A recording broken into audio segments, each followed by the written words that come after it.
પરમાત્મા જાણે કે આપણા જેવા સાધક બાળકોને આંગળી પકડીને 14 રાજલોકના દર્શન કરાવતા હોય એવું આ આગમમાં આપણને લાગે. કેટલા પ્રકારના દેવલોક છે અને દેવલોકની પહેલા જ્યોતિષ ચર અચર કેટલા છે. ચર એટલે ફરતા, અચર એટલે સ્થિર. આ સૂર્ય ફરે છે, ચંદ્ર ફરે છે. વર્તમાન વિજ્ઞાન જે કહે છે કે પૃથ્વી ફરે છે, સૂર્ય ચંદ્ર સ્થિર છે. જૈનિઝમ કહે છે સૂર્ય ફરે છે અને ચંદ્ર ફરે છે, ગ્રહો નક્ષત્ર તારાઓ ફરે છે. એ લોકો આમ માને છે, આપણે ત્યાં આમ મનાય છે. એવું બને કે જ્યારે ટ્રેન ચાલતી હોય ને તો છોકરા કે મમ્મી જોને ઝાડ કેટલા ફાઇન જલ્દી ચાલે છે. બને ને એવું ચાલતી ટ્રેનમાં તમે જુઓ છોકરાઓ શું કે મમ્મી ઝાડ ભાગી રહ્યા છે. તો ઝાડ ભાગે છે કે ટ્રેન ભાગે છે? કોણ ચાલે છે? છોકરાઓને શું લાગે છે? ઝાડ ભાગી રહ્યા છે. આવી રીતના ક્યારેક પદાર્થને જોવામાં દ્રષ્ટિકોણ બદલાઈ જાય તો એ વસ્તુ અલગ રીતે પણ સમજાય. પણ હવે ઝાડ ચાલે કે ટ્રેન ચાલે, અંતે બે વચ્ચેની દૂરી તો સરખી બનતી હોય છે. નિષ્કર્ષ પર આપણે આવીને આપણે કેવી રીતના આગળ વધવું એના ઉપર આપણે ચાલવાનું. આમ કહે ને આ તેમ કહે. જીવનની અંદર યાદ રાખવું, ક્યારેય પણ વિવાદમાં પડવાથી તમારી યાત્રા આગળ વધતી નથી, અટકી જાય છે. અને સંવાદ સાધવાથી પ્રગતિ થાય છે. જેટલી માત્રામાં વિશ્વના જેટલા પણ જીવો છે તમે કેટલી માત્રામાં સંબંધ સ્થાપી શકો છો. કોઈ બી હિસાબે સંબંધ સ્થાપો કે ભાઈ તમે મારવાડી અમે મારવાડી, તમે ગુજરાતી અમે ગુજરાતી, તમે આ ગામના અમે આ ગામના, તમે જૈન અમે જૈન, તમારા આ ગુરુ અમારા આ ગુરુ, તમે આયા. આમ કોઈ બી હિસાબે એવી રીતે અન્ય ધર્મો સાથે ને વર્તમાનના વિજ્ઞાન સાથે પણ અમે સંબંધ સ્થાપીશું તો એ લોકો પણ ક્યારેક આપણી વાત સાંભળશે. બીજાની વાત જે સાંભળતો નથી એની વાત કોઈ સાંભળતું નથી. બીજાની જે ખોટ લઈને ખોટો જ કહી દે છે તો બીજા પછી એને ખોટો જ કહેવા તૈયાર થાય ને ભાઈ. જેવા થોટ્સ તમે નાખશો એવા ઇફેક્ટ થવાના છે. કેટલી અદ્ભુત વાત છે કે પરમાત્માની પાસે ગુરુ ગૌતમ જ્યારે આવે છે તો પરમાત્મા કેટલા મીઠા શબ્દોથી હે ઇન્દ્રભૂતિ ગૌતમ તું આવ્યો, કેટલા પ્રેમથી પરમાત્મા એને બોલાવ્યો છે. પરમાત્મા એ જાણતો હોવા છતાં ઇન્દ્ર ઝાડીઓ કહેતો રે આવ્યો. પરમાત્મા જાણતા હતા ને કે ગૌતમ ઇન્દ્રભૂતિ શું બોલતા હતા? ઇન્દ્રજાળ એટલે શું? ઇન્દ્રજાળ એટલે માયાજાળ. આ કોને એવી માયા રચી છે કે બનાવટી એને આ બધું વૈભવ ઉભો કર્યો છે. જેમ પેલું જાદુગર ખેલ ખરે ને, હા એને માયા કહેવાય, ઇન્દ્રજાળ કહેવાય. જાદુગરના ખેલને માયા કહેવાય. એવી રીતના કયો વળી આવો જાદુગર આવ્યો છે, આવો કયો વળી માયાવી આવ્યો છે, કોને માયા રચી છે આવું કહેતો કે હમણાં જવું ને પળભારમાં તો એને તન તન તન કરી નાખ્યું. તો આવા ભાવથી આવ્યો છે પરમાત્માને બધી ખબર છે ને. પરમાત્મા શું કહે છે? હે ઇન્દ્રભૂતિ ગૌતમ તું આવ્યો. વિચારે તો વાત એ છે કે અંતે જે વાત છે પરમાત્માને પ્રશ્ન પૂછે છે કે પરમાત્મા આ પ્રકારના વેદ વાક્યોથી મને આ પ્રકારે શંકાઓ થઈ છે. પરમાત્માએ એમ કહ્યું કે વેદ વાક્ય ખોટા છે.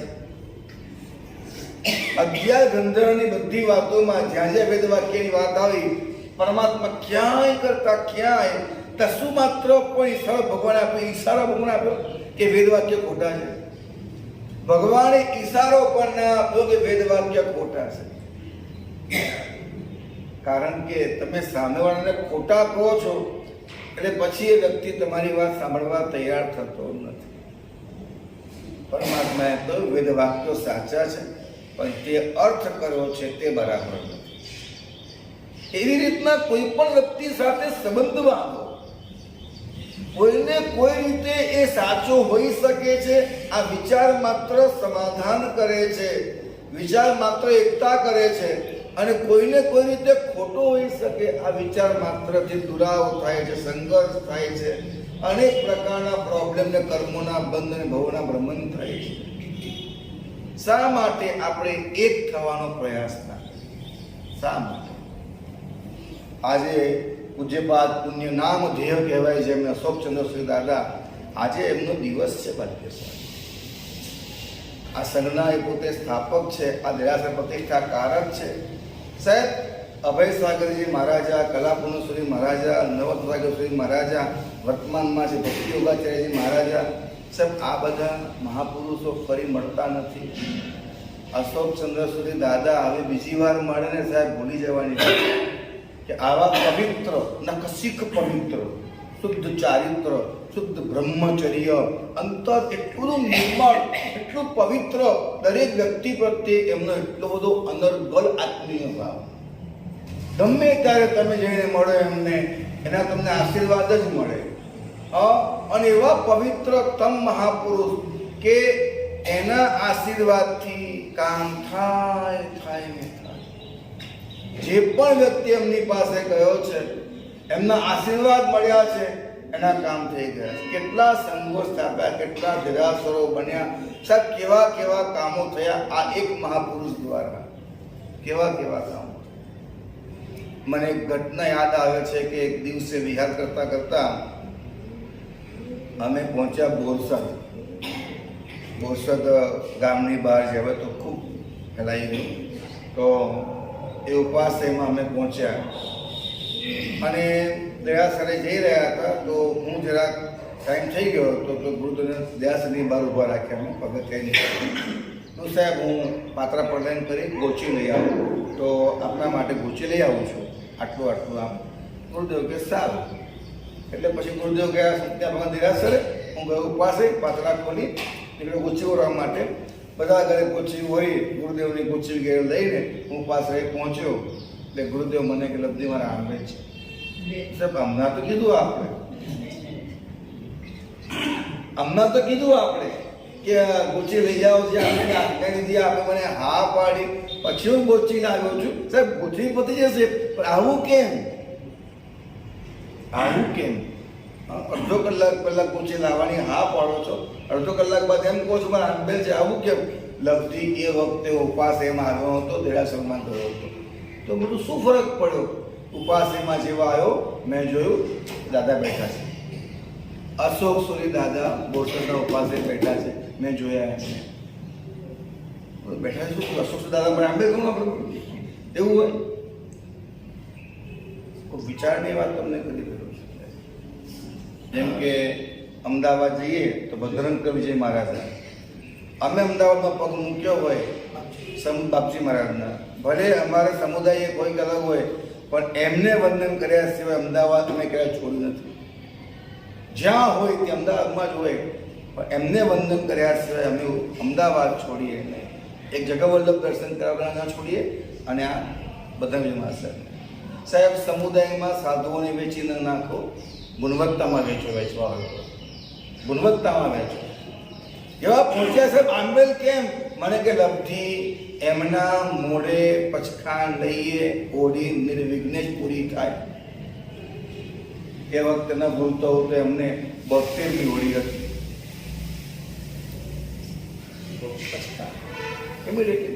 જ્યારે પણ એવી રીતે એકવાર નાનપુરા મળ્યા, સુરતમાં મળ્યા હતા, ત્યારે પણ ગુરુદેવે સાહેબ સમજી ગયું મને કહેતું આ દાદા મળી ગયા આજથી ઓળી. જ્યારે જ્યારે દાદા મળે ત્યારે ત્યારે એ આંબે લઈ જ લે ગુરુદેવની 72મી 75મી 80મી જે પણ ઓળી હોય, દાદા પાસે પચખાણ લે એટલે ઓળી નિર્વિઘ્ને પૂરી થાય. આ આવા નખશિખ પવિત્ર ઉર્જાવાન મહાપુરુષ હતા. સાહેબને સમુદાયમાં વહેંચતા નહીં, આવા મહાપુરુષોને સમુદાયોમાં નહીં વહેંચતા. તમારી વ્યવસ્થા અંતર્ગત જે હોય તે, પણ તમે મહાપુરુષો પ્રત્યેનો અનર્ગલ આત્મીય ભાવ અને અહોભાવ ઓછો ન કરતા હું તો રોજ સવારે એમને જોઉં તો ખુશ છું, એટલો ભાગ્યશાળી છું કે આ મહાપુરુષના રોજ અહીંયા મને દર્શન કરવા મળે છે. એમની વિશ્રામાં બેસીએ છીએ. સાહેબ, તમને ખબર નથી કે તમે આ વ્યાખ્યાનમાં તકતી છે ને, આ તકતીની ઓરા તપાસજો અને દાદાની ઓરા તપાસજો. ક્યારેક પ્રયોગ કરવા જેવો તો કરજો, ખબર પડે તમને.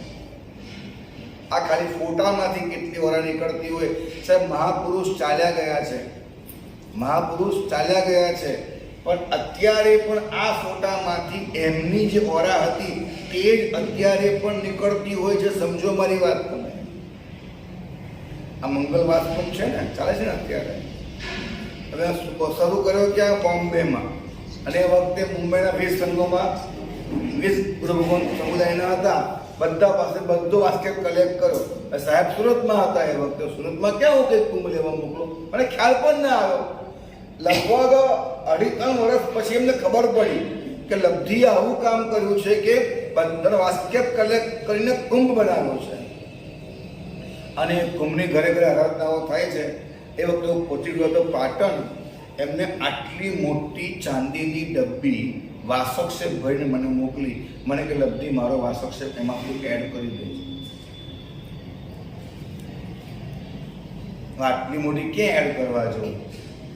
ચોખ્ખું લખેલું. મને ખબર છે કે તારો કુંભ ભરાઈ ગયો હશે, પણ તું ગમે તેમ કરી આ કુંભમાં વાસક્ષેપ એડ કરજે. મારે તો કુંભ ખોલવો જ નહોતું. દાદાનો વાસ્કેપ આવ્યો. મેં જિંદગીમાં છેલ્લી વાર કુંભ પાટણમાં ખોલ્યો હતો. અને ખોલી મુઠ્ઠો ભરી દબાવી સાહેબનો વાસ્કેપ એડ કર્યો. ડબ્બી ભાઈને પાછી આપી કે સાહેબે કીધું છે આ ડબ્બીને આપી દેજે. ચાંદની ડબ્બી આટલી મોટી ડબ્બી પણ પાછી ન જોઈએ. આટલું સારું કામ કર્યું છે, આ ડબ્બી એને આપજે. બધા વાસ્કેપ કરે. શું લાગે તમને? હા, વગર માંગે વગર કીધે ખબર પડતા સામેથી આશીર્વાદ મોકલ્યા.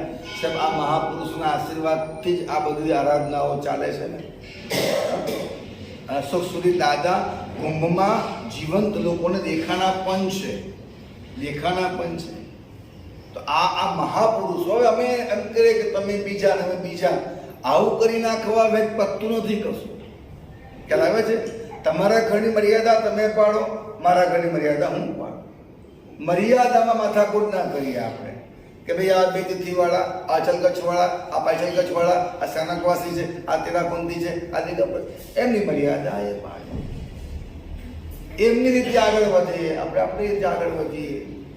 કઈ વાંધો ખરો આપણને ભાઈ? આગળ વધવાથી મતલબ છે સંવાદ કરીએ આપણે.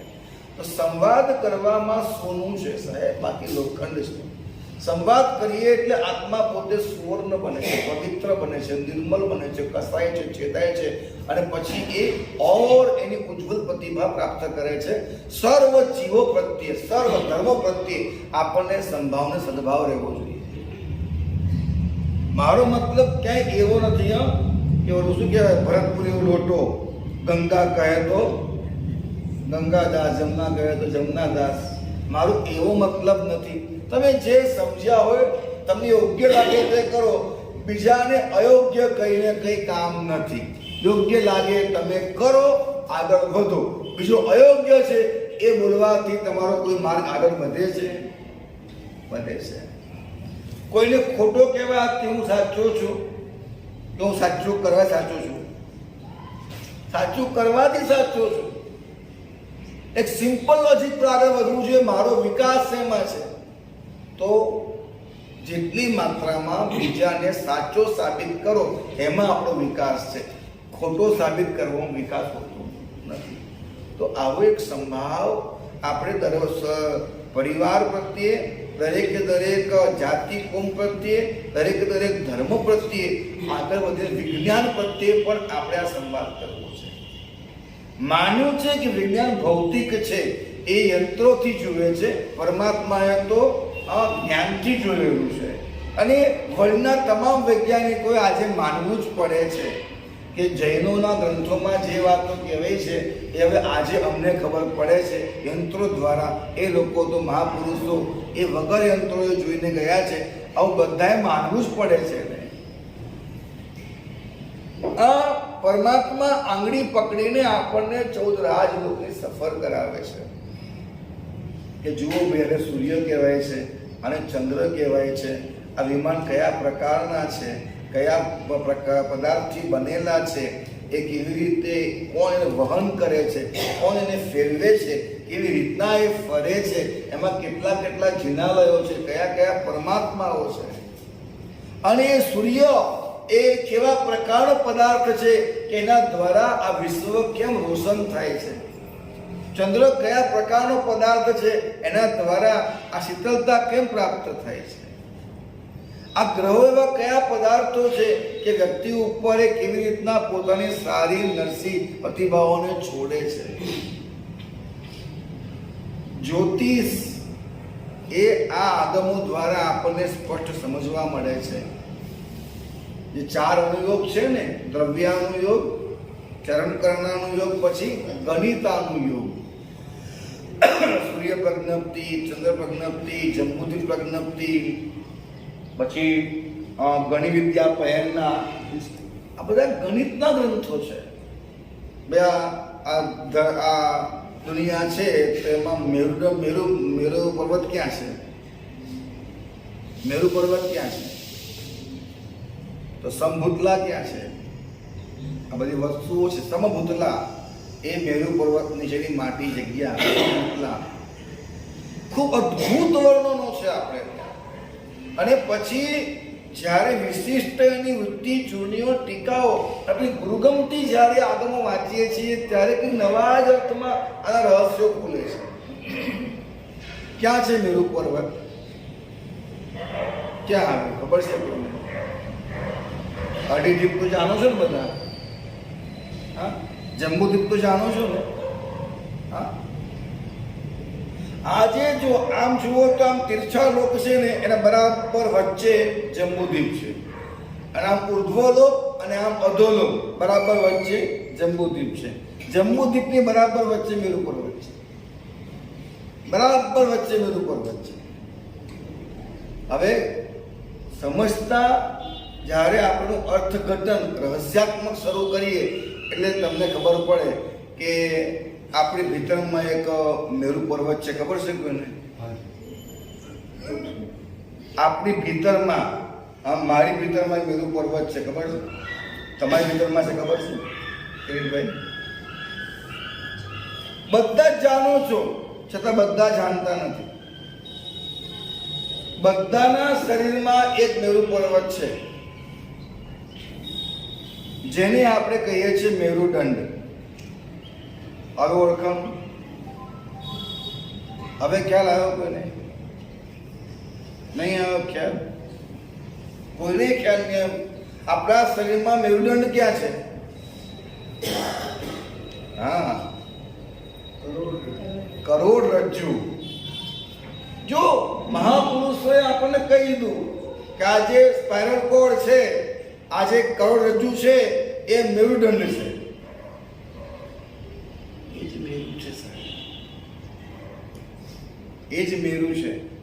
અને જ્યારે એ મેરુ, તો મેરુ તો મધ્યમાં હોય, તો મધ્યમાં કોણ? બ્રહ્માંડની મધ્યમાં કોણ? તમે તમે તમે કે હું? આ બ્રહ્માંડની મધ્યમાં કોણ? આ હોલ છે, આ હોલની મધ્યમાં કોણ? સાહેબ, દિવાલ કરીને તો સવાલ ઉભો થયો. દિવાલ કરી તો સવાલ ઉભો થયો, મધ્યમાં કોણ? દિવાલ તોડી નાખો, મધ્યમાં કોણ?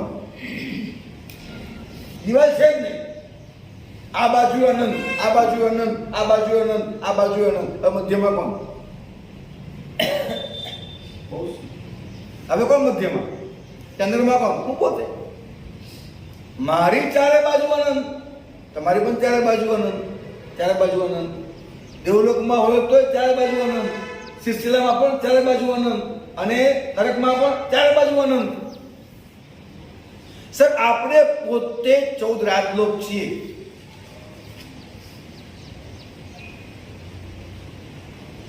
આ ગ્રંથોનું જે ગણિત છે, એ ગણિતનો કંઈક એવો બધો કંઈ મને સમજાતો નથી, પણ અદ્ભુત એવા ગુઢાર્થો છે.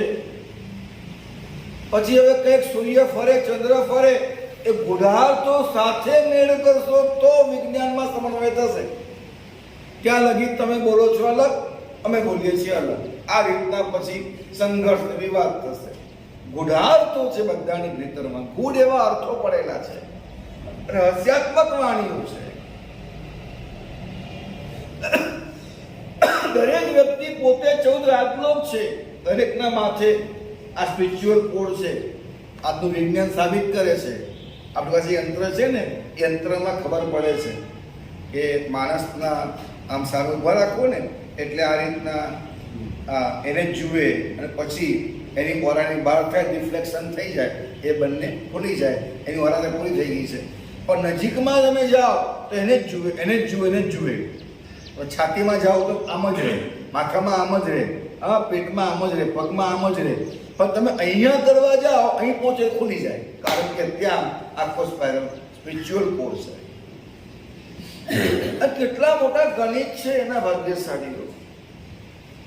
આપણા બધાના મસ્તક એક સુપર પાવરથી કનેક્શનમાં છે, બધાના મસ્તક કનેક્શનમાં છે, બધાને આવા સ્પિરિચ્યુઅલ કોડ છે. અમે જે દેરાસરમાં જઈએ છીએ, પરમાત્માને નમીએ છીએ, ખમાસમું આપીએ છીએ, ત્યારે પરમાત્મા સાથે અમારા સ્પિરિચ્યુઅલ કોડને સઘન કરીએ છીએ, મજબૂત કરીએ છીએ. ખૂબ સમજવાની વાત એ છે કે જેના સ્પિરિચ્યુઅલ કોડ તૂટી ગયા છે, પછી એટલો અસ્વસ્થ માણસ હોય, એટલો ટેન્શનમાં હોય, એ પાગલ હોય, એ ભ્રષ્ટાચાર, બળાત્કાર, દુરાચાર, વ્યભિચાર, દારૂ, માંસાહાર, બધું દુનિયા બધું ખોટું જ કરતો હોય, કોઈની વાત સાંભળે નહીં, ધર્મ કોઈ સાંભળે નહીં, કોઈ મહારાજ, કોઈ ધર્મ, કોઈ ગ્રંથ, કોઈ સાચી વાત ગમે જ નહીં. એ બધી મતીને એવી જ હોય. આપણે માનીએ કે ભાઈ સાચું કરો, સાચું મળશે, સારું મળશે, એ એમ જ કહેતા હોય. ખોટું કરો, ખોટું કરો, જુઠ્ઠું બોલો તો જ કામ થાય. બધી જ વાતમાં આખી મતી ભ્રમ થઈ ગયેલી હોય. સ્પિરિચ્યુઅલ કોડ જો ખતમ થઈ ગયો આપણો, તો ભટકતા થઈ જઈશું, ભટકતા થઈ જઈશું. જેમ કહેવાય ને કે ભૂત અને પ્રેત પીપળે ભટકે છે. કેમ ભટકે છે? એ ભટકે છે કેમ? બધા ભૂત ભટકે, બધા પ્રેત ભટકે, બધા વેંતર ભટકે, એવું ના હોય. એમનું બી વર્લ્ડ છે.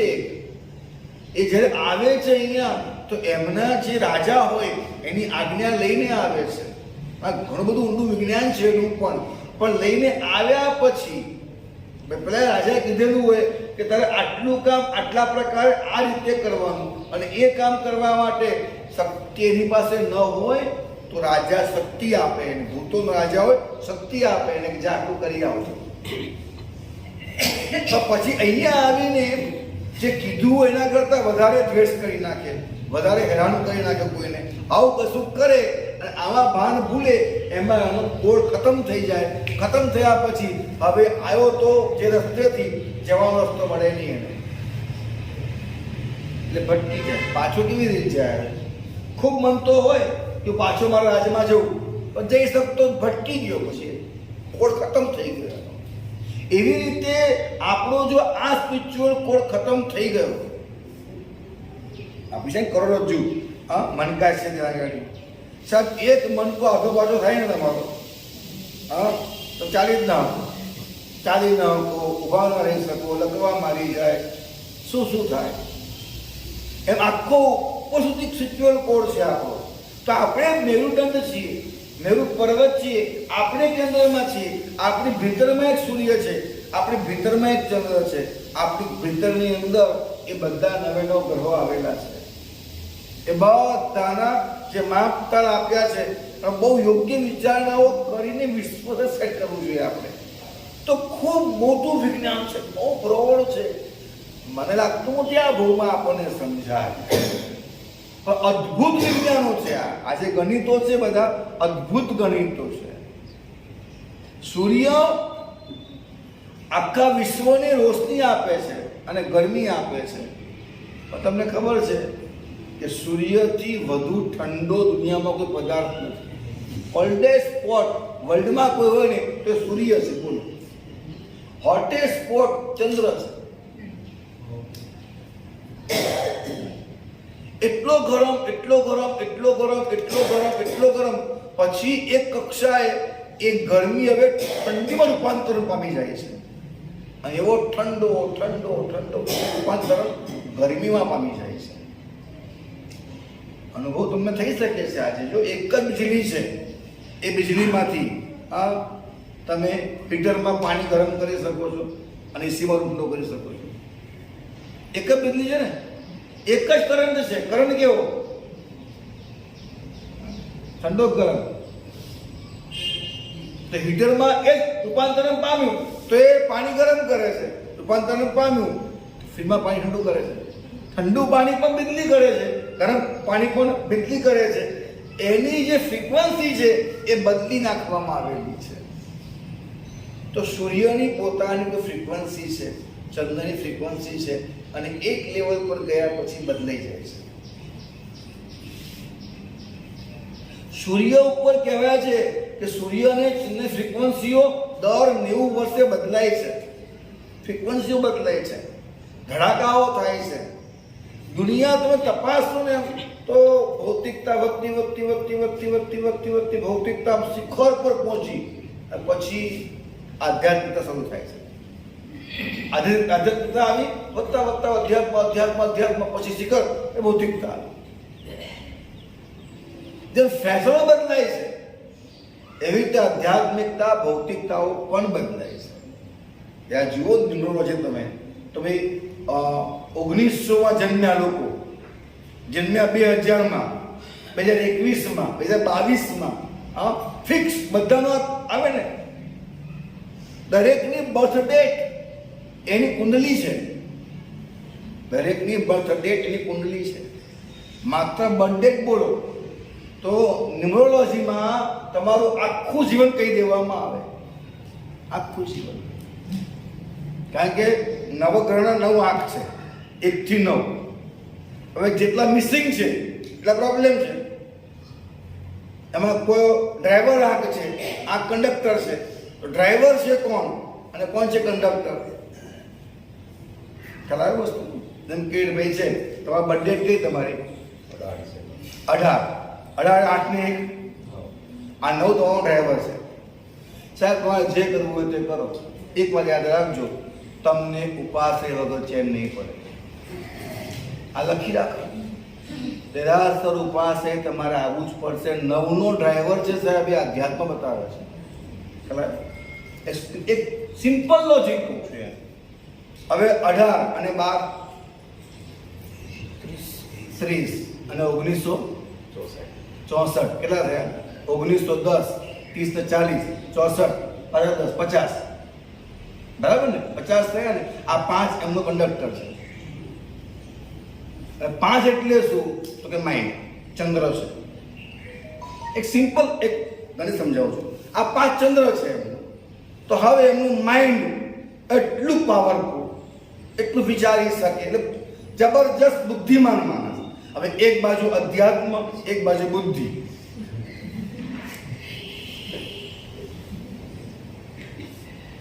વિચાર. હવે એમને 18 કર્યું એટલે 8 આવી ગયું, 1 આવી ગયો, પછી 2 આવી ગયો 12માં.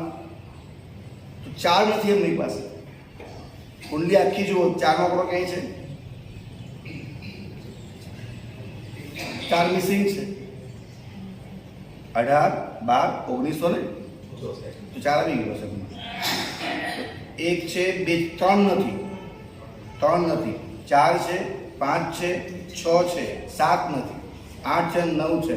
સાહેબ 3 અને 7 આ 2 જ વસ્તુ રાહુ કેતુ છે. જે ના હોય તો ચાલે એમ. આ 3 ને 7 2 રાહુ કેતુ છે, ના હોય તો ચાલે. બાકી જે બધું છે એક સિમ્પલ વાત. હવે એ એમ કંઈ કહેતા હોય કે મેં કમાણી કરી, તમે કાંઈ કુંડલી બોલે તમારે કમાવું જ પડે, તમારે પ્રમુખ થવું જ પડે, તમારે ગરમ તમારે કરવો જ પડે. હું જાઉં લાઈફ ટાઈમ અમુક કામો કરવા જ પડે. એમને આવ્યા જ કરે, કર્યા જ કરે. છૂટકો તો કુંડલી બોલે છે. કેટલું અદ્ભુત વિજ્ઞાન કહું છું તમને. તો આ જૈન શાસનમાં કેટલું જબરદસ્ત જ્યોતિષ છે. આ ગણિત જે છે, આ આંકડાઓની જે રમત છે, આ જ્યોતિષ છે, જે વાસ્તુ છે, જ્યોતિષ છે, પામેસ્ટ્રી છે.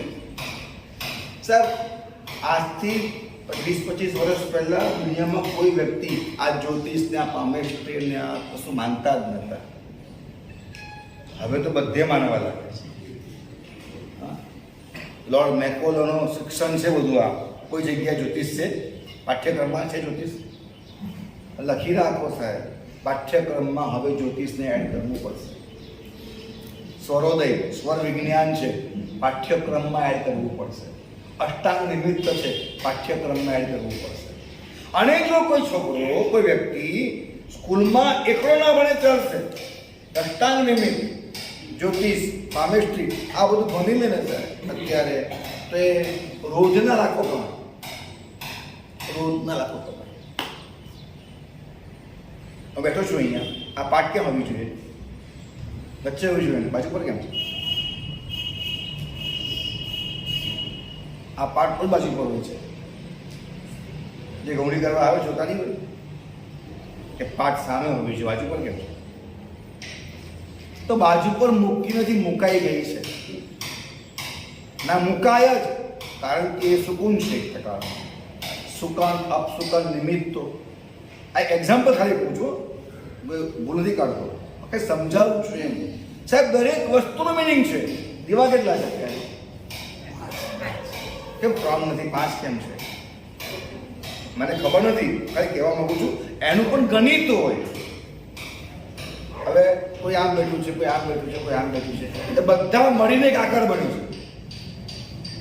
એ બધા મળીને પ્રકાર છે, બધા મળીને જ્ઞાન છે. કંઈક અદ્ભુત હોય છે. કોઈ વસ્તુ ઉપેક્ષા કરવા જેવી નથી હોતી. પછી એમાંથી નીકળવું કેવડો માર્ગ હોય છે, અને માર્ગ ગુરુ જાણે છે. ગુરુવંદન કરતા માર્ગ મળે છે.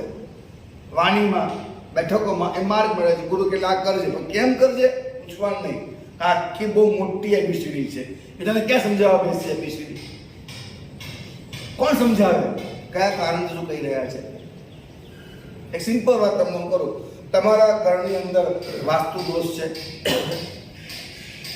માનો ઈશાન ખૂણામાં એક બાથરૂમ છે, ભયંકર વાસ્તુ દોષ. ઈશાન ખૂણો કપાય છે, ભયંકર વાસ્તુ દોષ થઈ ગયો. શું કરવાનું? તમારા ઈશાન ખૂણામાં લેટ્રિન બાથરૂમ છે, ઈશાન ખૂણામાં કપાટ છે.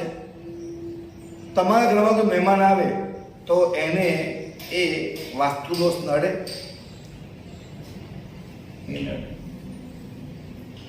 કેમ નહીં નડે? એને તમને કેમ નડે? એને કેમ નહીં નડે? સુંદરભાઈ, મહેમાન છે એટલે મહેમાન હોય તો ના નડે. શું સમાધાન છે? આ સમાધાન છે સાહેબ, અદ્ભુત સમાધાન છે આપનું. આ કેટલી અદ્ભુત વાત કરી એમને. મહેમાનને નડે નહીં. નડે કોને? માલિકને નડે. માલિક તો બેટા એટલે તો સિમ્પલ વાત છે ને. જવાબ તમારા ખોળામાં છે. તમે કોણ છો અહીંયા? ટ્રસ્ટી છો. ટ્રસ્ટી એટલે શું? ટ્રસ્ટીનો મિનિંગ શું? એમાંનો ભાઈ એની પર ટ્રસ્ટ હોય, ટ્રસ્ટ કરવા, વિશ્વસનીય, જે સંચાલન કરે છે. સંચાલન કરો. વોચમેન રખેવાલ, વોચમન, ચોકીદાર. ચોકીદાર રખેવાલ. સાહેબ, જ્યાં સુધી ચોકીદાર છો તમને કોઈ નહીં હટાવી શકે. તમારા લાભે લાભ જ છે. તમારા એટલે આખા સંઘના, આખા વિશ્વના સકલ જીવિતકારી છો તમે. પણ તમે રખેવાળ છો તો તમે માલિકી ભાવમાં આવી ગયા, એ તમને ઘણું બધું નડવા લાગશે. માલિક થાય તો નડે, મહેમાન થાય તો નડે નહીં. ઘરના વાસ્તુ બદલવા કરતા મતી બદલી કાઢીએ આપણે. ઘર બદલવા છે ને આમ ટોકાટોકી કરવી છે બધી, મતી બદલો ને, મહેમાન થઈને દેવું છે. બધા જાણીએ છીએ આપણે કે આપણે પ્રવાસી છીએ, રહેવાસી નથી. હા, અને કોણ ક્યારે જાય ખબર, છતાં પણ પાછું મગજમારી કરવાની. કેમ? માલિકી ભાવના કારણે. માલિકી ભાવ છે. It's like same. મારી જન્મ કુંડલી છે, એ આ શરીરની કુંડલી છે. હવે જેમ મકાનમાં મમત્વ ના હોય તો વાસ્તુ ન નડે, મમત્વ મને મારા ભવનું ના હોય. મારો આ ભવ, મારો આ જન્મ, મારું આ શરીર, મમત્વ જ ના હોય તો 99 ગ્રહો છે. આ આગમ બતાવે છે 99 ગ્રહો છે. સૂર્યની અસર આ, ચંદ્રની અસર આ, રાહુની અસર આ, કેતુની અસર, બધી શનિ અસરો છે. પણ અસરો કોને છે? અસરો કોને છે? જેને કંઈક બહુ સફળ કરવો છે, જેને બહાર કંઈક મેળવવું છે, પદાર્થો મેળવવા છે, વસ્તુઓ મેળવવી છે, માલિકીઓ કરવી છે, લોકોને બતાવી દેવું છે, એને બધું નડે. પણ જેને કંઈ હોય જ નહીં, બહુ હાથો ઠીક, બહુ હાથો બી ઠીક, એને શું ફરક પડે? ઉસકી મરજી. જેટલું એની મરજીમાં જઈએ આપણે, એટલે આપણા નબળા ગ્રહો પણ સબળા થઈ જાય, પ્રતિકૂળતાઓ અનુકૂળતા બની જાય. એને સોંપી દો. તમે નીકળી જાઓ ને, તમે વિશ્વની વ્યવસ્થામાં આવી જાઓ, બધું વ્યવસ્થિત ચોખ્ખું ગોઠવાઈ જાય. જેટલી માત્રામાં હું કરીશ, એટલી માત્રામાં ભાજગડ ઊભી કરીશ. છોડી દઈએ આપણે બધી વસ્તુ. સિમ્પલ પ્રોસેસ છે, પણ આપણે પરવડતી નથી. મમત્વ છોડીએ આપણે. મારે આમ જ કરવું, તેમ જ કરવું, આ જ પામવું, તે જ પામવું. બંગલો લેવો હોય તો પૈસા જોઈએ. બંગલો, ગાડી, એક રૂમાલ લેવો હોય, બિड्डा પજામા લેવા હોય, કાકડી લેવા હોય, પૈસા જોઈએ. કાંઈ ન લેવું, પૈસા જોઈએ. કાંઈ લેવું જ નહીં, પૈસા જોઈએ.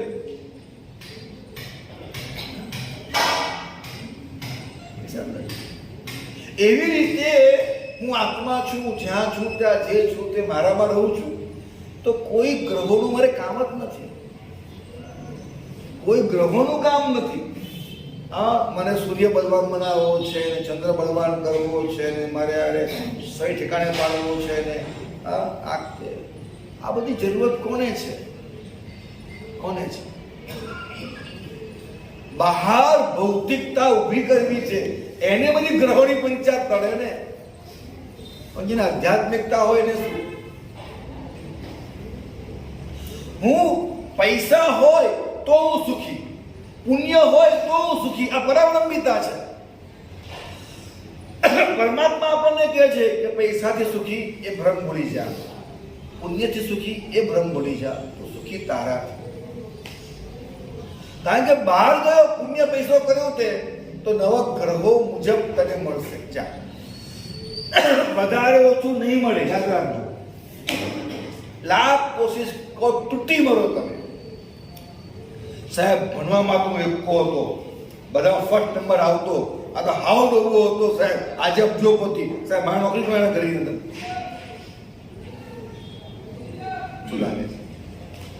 બિલ ગેટ્સ એની વાતમાં લખે છે કે જ્યારે હું સ્કૂલમાં ભણતો હતો, મારી સાથે કેટલાય છોકરાઓ ભણતા હતા અને હું અભણ, મને બહુ આવડે નહીં, એટલે હું નપાસ થયા કરું, એ લોકો પાસ થાય, અને એ લોકો ભણી મોટા મોટા એન્જિનિયર ને આ ને સીઈઓ ને કેવા કેવા પદ પર પહોંચ્યા, કેવું પ્રાપ્ત કર્યું. મહિને લાખ પગાર, મહિને 5 લાખ પગાર, મહિને 10 લાખ પગાર, આવા મોટા પગાર વાળા ભૂમિકા એ લોકો પહોંચી ગયા. પણ હું કોઈ એટલી ડિગ્રીઓ પ્રાપ્ત કરી શક્યો નહીં. પણ આજે બધા મારે ત્યાં કામ કરે છે. આજે બધા મારે ત્યાં કામ કરે છે. સમજાય છે કે એ ગજબની વાત છે. સાહેબ ભણ્યો કે ના ભણ્યો, એના કુંડલીમાં હતું તો એને મળવાનું જ છે, તો નથી મળતું. અપેક્ષા છોડી દઉં છું ભગવાન પર, જે થવું હોય તે થાય. તો આમ એક રીતે વિચારે તો ભગવાનના ચરણોમાં 9 ગ્રહો બેઠા છે. આ કલ્પના છે, આ પતિક છે. ભગવાનના ચરણોમાં 9 ગ્રહ એટલે શું? આધ્યાત્મિકતા જ્યાં છે ત્યાં મારી પરાવલંબિતા ગઈ, મારી ગુલામી ગઈ. હવે એ આપે તો હું લઉં, છોડી દે. મને મારાથી મળતું હોય તે મળે. એટલે બધા ગ્રહો તમારા ચરણમાં દાસ બને. તમે જ પરમાત્મા, તમારા દાસ. તો બધા ગ્રહો પલટાય ક્યારે? તમે એની અપેક્ષા છોડો ત્યારે. અપેક્ષા છોડો તો, રાખો તો નહીં. આ બધા રહસ્યાત્મક ગણિતો જેટલી માત્રામાં આપણને બેસે એટલી માત્રામાં આપણો વિકાસ ધીમે ધીમે આ બધું બતાવ્યું છે પાછું કે કયા ગ્રહોમાં કયા કામ થાય, નક્ષત્રોમાં કયા કામ થાય, કઈ દિશામાં કયા કામ થાય. ઘણી વિદ્યા પૈણ આગળ આવશે તો બતાવીશ તમને હું. બધું વર્ણન આ રીતે આગમની અંદર કરવામાં આવ્યું છે. એને શબ્દોથી, અર્થોથી, ગણિતોથી અને છેલ્લા રહસ્યોથી સમજીએ તો આપણો મોક્ષ માર્ગ મોકળો થાય છે.